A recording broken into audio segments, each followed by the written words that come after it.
بسم اللہ الرحمن الرحیم، بسم اللہ وحدہ والصلاۃ والسلام علی رسول اللہ، اما بعد۔ ایک مجلس کی 3 طلاق ایک ہوتی ہے یا پھر 3 ہوتی ہیں؟ آج کی اس ویڈیو میں ہم مختصراً 2 مسئلے سمجھیں گے۔ پہلا مسئلہ یہ ہے کہ ایک مجلس کی 3 طلاق ایک ہوتی ہے یا پھر 3 ہوتی ہے، اور دوسرا مسئلہ یہ ہے کہ مجلس کسے کہتے ہیں۔ تو پہلے مسئلے سے شروع کرتے ہیں کہ ایک مجلس کی 3 طلاق جو ہیں وہ ایک ہوتی ہے یا پھر 3 ہوتی ہیں۔ اس کا جواب یہ ہے کہ ایک مجلس کی 3 طلاق جو ہے وہ ایک ہی ہوتی ہے۔ کئی ساری احادیث ہیں، جیسا کہ مسند احمد کے اندر حدیث ہے کہ نبی صلی اللہ علیہ وآلہ وسلم کے پاس ایک صحابی رسول حضرت رکانہ رضی اللہ تعالیٰ عنہ آئے اور آ کے عرض کی کہ اللہ کے رسول، میں نے اپنی بیوی کو طلاق دے دی ہے۔ نبی صلی اللہ علیہ وسلم نے پوچھا کہ تو نے کیسے طلاق دی؟ تو عرض کی کہ اللہ کے رسول، میں نے 3 طلاقیں دی ہیں۔ نبی صلی اللہ علیہ وسلم نے فرمایا کہ افی مجلس واحد، کہ تم نے ایک ہی مجلس کے اندر 3 طلاق دی ہیں؟ تو انہوں نے کہا نام یا رسول اللہ، اللہ کے رسول جی ہاں، ایک ہی مجلس کے اندر 3 طلاقیں دی ہے۔ نبی علیہ السلام نے فرمایا کہ فرجہا ان شئتا، کہ تلک واحدۃ فرجہا ان شئتا، کہ یہ ایک ہی طلاق ہے، اگر تم چاہو تو رجوع کر لو۔ اب یہ جو حدیث ہے، اس حدیث سے واضح طور پہ یہ بات ثابت ہوتی ہے کہ ایک مجلس کی 3 طلاق جو ہیں وہ ایک ہی تصور کی جاتی ہیں۔ جتنی بھی حدیثیں ہیں نبی صلی اللہ علیہ وسلم کی، ساری حدیثوں سے یہی مسئلہ ثابت ہوتا ہے کہ ایک مجلس کی 3 طلاق جو ہے وہ ایک ہی تصور کی جاتی ہے۔ اب جو لوگ یہ کہتے ہیں کہ ایک مجلس کی 3 طلاق 3 ہوتی ہیں، ان کے پاس نبی صلی اللہ علیہ وسلم کی فرامین میں سے، یعنی قرآن میں سے یا حدیث میں سے کوئی دلیل موجود نہیں ہے۔ نہ قرآن کے اندر ایک مجلس کی 3 طلاق کو 3 کہا گیا ہے، اور نہ ہی کسی ایک حدیث میں ایسا کہا گیا ہے کہ ایک مجلس کی 3 طلاق 3 ہوتی ہیں۔ بلکہ مسئلہ یہ ہے کہ حضرت عمر رضی اللہ عنہ نے ایک عارضی قانون بنایا تھا۔ اب یہ جو ہے اس عارضی قانون کو لے کے بیٹھے ہوئے ہیں اور یہ کہتے ہیں کہ ایک مجلس کی 3 طلاق 3 ہوتی ہیں، جبکہ شریعت جو ہے وہ نبی صلی اللہ علیہ وسلم کا فرمان ہے۔ اور سمجھنے والی بات یہی ہے کہ نبی صلی اللہ علیہ وسلم کا جو فرمان ہے وہ ایک مجلس کی 3 طلاق کو ایک کہا گیا ہے۔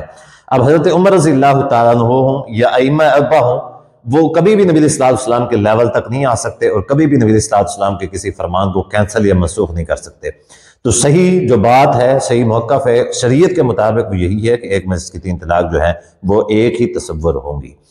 اب دوسرا مسئلہ کہ مجلس کسے کہتے ہیں، دیکھیں یہ سادہ سی بات ہے، یہ کوئی مشکل بات نہیں ہے۔ قرآن مجید میں سورۃ الطلاق اللہ تعالیٰ کے ارشاد گرامی ہے، یا ایھا النبی اذا طلقتم النساء فطلقوهن لعدتهن واحصوا العدہ، کہ جب تم اپنی بیویوں کو طلاق دو، اذا طلقتم النساء فطلقوهن لعدتهن، عدت کے اندر طلاق دو، واحصوا العدہ، اور عدت کو شمار کرتے جاؤ۔ مطلب کیا ہے؟ مطلب یہ ہے کہ عورت کی عدت کتنی ہوتی ہے؟ 3 پیریڈز، ثلاثۃ قروء، 3 پیریڈز۔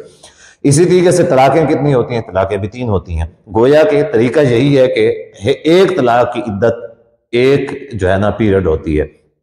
اسی طریقے سے جس طرح 3 طلاقیں ہوتی ہیں 3 پیریڈز عدت ہوتی ہے۔ تو پہلی طلاق جو ہے پہلے عدت کے اندر ہی واقع ہو سکتی ہے، دوسری طلاق دوسری عدت کے اندر واقع ہو سکتی ہے، اور تیسری طلاق تیسری عدت کے اندر۔ یعنی ایسا نہیں ہے کہ پہلے حیض کے اندر یا پہلی جو پاکیزگی کا ایام ہے ان میں جو ہے نا 3 طلاقیں دے دی جائیں اور 3 طلاقیں واقع ہو جائیں، ایسا نہیں ہو سکتا۔ کیوں؟ کیونکہ 3 طلاقیں ہیں اور 3 اس کی جو ہے نا یعنی پیریڈز ہیں۔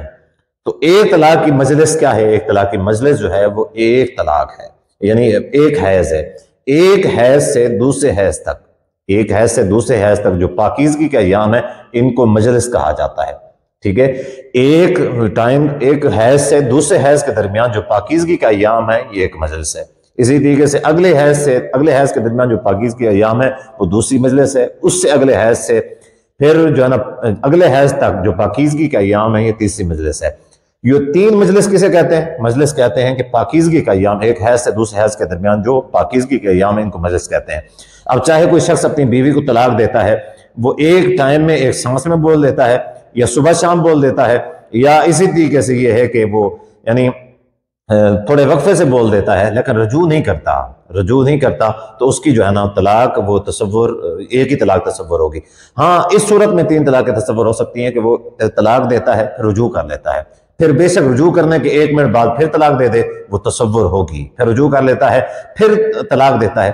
تو کیا ہے؟ الطلاق مرتان، طلاق جو ہے 2 مرتبہ، یعنی طلاق 2 مرتبہ ہے کا کیا مطلب ہے؟ 2 مرتبہ طلاق دینے کے بعد رجوع کا چانسز باقی ہے، اس کے بعد کوئی چانس باقی نہیں ہے۔ تو ایک مجلس کی 3 طلاق جو ہے وہ ایک تصور ہوگی قرآن و سنت کی روشنی میں، اور ایک مجلس جو ہوتی ہے وہ ایک حیض سے دوسرے حیض تک کے درمیان میں جو پاکیزگی کے ایام ہوتے ہیں یہ ایک مجلس ہوتا ہے، اور اس ایک مجلس کے اندر جتنی بھی طلاقیں دی جائیں گی وہ ایک ہی تصور ہوگی۔